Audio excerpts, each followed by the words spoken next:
मुझे तो नहीं लगता है कि जब से सरकार में आया तब तक कुछ विशेष काम किए हैं। बोलने के अलावा इन लोगों को कोई काम नहीं है, बस सरकार के सभी पदों पर सप्लीमेंट्री रिजल्ट निकाला जाएगा। लेकिन जो शिक्षा विभाग ने 4700 पदों की सूची भेजी थी, मात्र 2773 लोगों का रिजल्ट आया।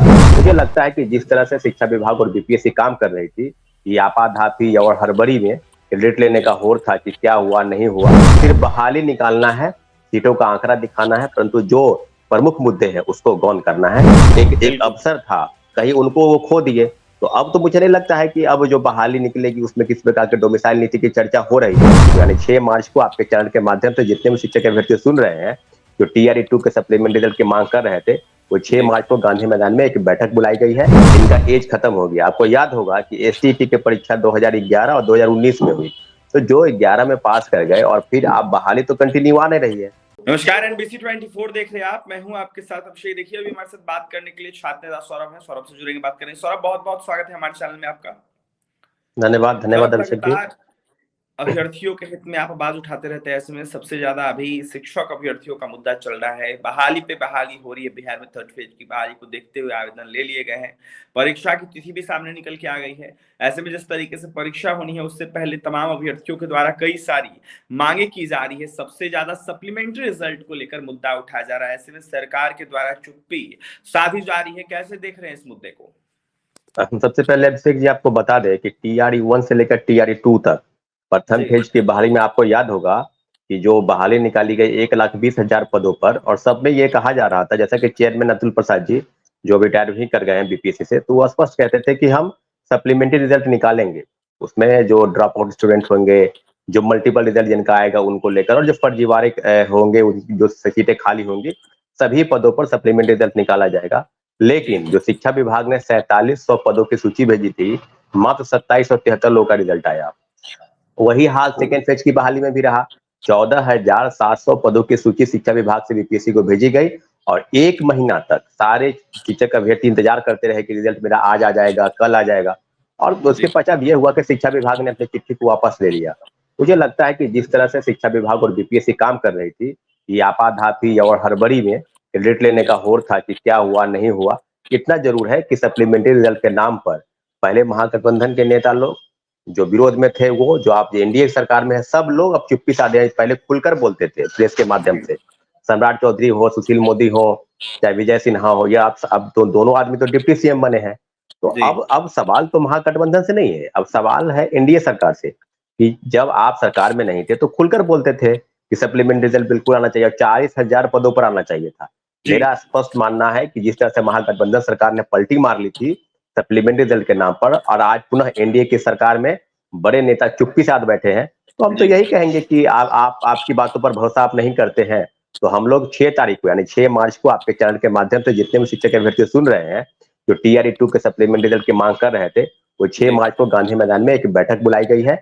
बैठक के माध्यम से आगे की रणनीति हम तय करेंगे क्या करना है, क्योंकि अब सरकार से अब हम लोग की उम्मीदें जो है वो खत्म हो गई है। सप्लीमेंट्री रिजल्ट के नाम पर ये लोग चुप्पी साध के बैठे हैं। सौरभ जी, सप्लीमेंट्री रिजल्ट के अलावा भी कुछ मुद्दे आ रहे हैं सामने निकल कर। अभ्यर्थियों के द्वारा एज रिलैक्सेशन की मांगे हो रही है। 3rd फेज की बहाली को देखते हुए लगातार एज रिलैक्सेशन को भी सरकार जो है कहीं ना कहीं अनदेखा कर रही है। तो ऐसे में एज रिलैक्सेशन को लेकर क्या कहिएगा? देखिए अभिषेक जी, हम लोग 2 प्रमुख मुद्दे को लेकर लगातार सरकार के समक्ष जाते थे।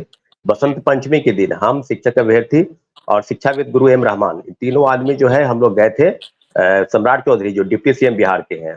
बसंत पंचमी सरस्वती पूजा काफी खास दिन होता है। उन्होंने कहा था कि हाँ बिल्कुल हम मुख्यमंत्री जी से जो 10 वर्ष की छूट है, यानी तीसरे फेज की बहाली में बैठने के लिए, जिनका एज खत्म हो गया। आपको याद होगा कि एसटीईटी की परीक्षा 2011 और 2019 में हुई, तो जो 11 में पास कर गए और फिर आप बहाली तो कंटिन्यू आ नहीं रही है।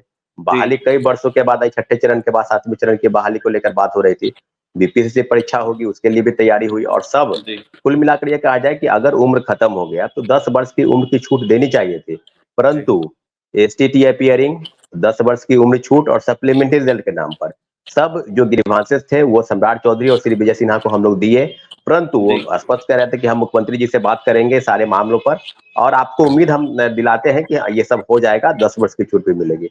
परंतु हुआ कुछ नहीं, फॉर्म भी अप्लाई हो गया और अंतिम तारीख भी खत्म हो गई। अब परीक्षा की तैयारी चल रही है तीसरे फेज की, तो अब हम यही मान के चलेंगे कि एसटीटी अपीयरिंग और 10 वर्ष की छूट पर भी सरकार की तरफ से कोई भी सुझाव नहीं होना इस बात का संकेत करता है, इस बात की इशारा करता है कि पहले महागठबंधन की सरकार और आज एनडीए की सरकार सिर्फ बहाली निकालना है, सीटों का आंकड़ा दिखाना है, परंतु जो प्रमुख मुद्दे हैं उसको गौन करना है। आपको याद होगा कि सिर्फ के पाठक का मुद्दा हो या अन्य मुद्दा हो, इसी मामलों को उलझ कर रहना है।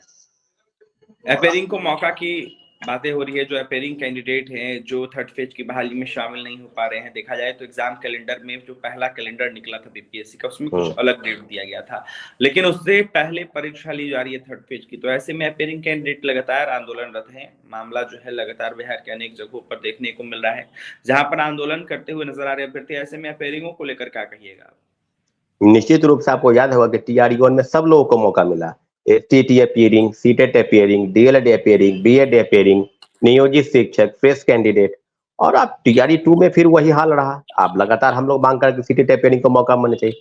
जब एसटीटी का फॉर्म अप्लाई हो चुका है, जिसकी संभावित परीक्षाएं मार्च महीने में आयोजित है, तो एक मौका तो कम से कम एसटीटी अपियरिंग को मिलना चाहिए था। मार्च महीने में भी बीपीएससी ट्री की परीक्षा है, तीसरे फेज की, तो कम से कम अगर उधर पास कर जाते हैं वो और इधर इनका रिजल्ट आ जाएगा तो कहीं ना कहीं उनको नौकरी मिल जाएगी। एक अपेयरिंग का मौका हम लोग मांग रहे थे, लेकिन ये लोग नहीं दिए। तो अब आप समझ लीजिए कि सिर्फ आवेदन लेने से नहीं, अब सरकार की चुप्पी क्या किस बात की इशारा करती है आप समझ सकते हैं। एसटीटी अपेयरिंग का बहुत बड़ा मामला था जिसको लेकर ये लोग गंभीर नहीं है। अब हम लोग उस दिन भी बैठक बुलाए थे, आगे क्या होगा एसटीटी अपेयरिंग और 10 वर्ष की छूट को लेकर, इसके लिए भी कैंडिडेट जो है लगातार परेशान है, सरकार से गुहार। आज के पहले याद होगा आपको कि बीजेपी जो मुख्यालय है वहां पर से जब एसटीटी अपेयरिंग के लोग गए थे तो लगातार पुलिस बलपूर्वक द्वारा उनको हटाया गया, मारा गया, पीटा गया, और इस तरह की चीजें सामने आई कि सम्राट चौधरी दौड़ कर आए, मिलने आए। तो इस तरह के न्यूज़ें भी फैलाए जा रहे हैं कि सम्राट चौधरी बहुत बड़ी हितैषी हैं शिक्षक अभ्यर्थियों के लिए, बहुत बड़ा काम कर रहे हैं। मुझे तो नहीं लगता है कि जब से सरकार में आया तब तक कुछ विशेष काम किए हैं।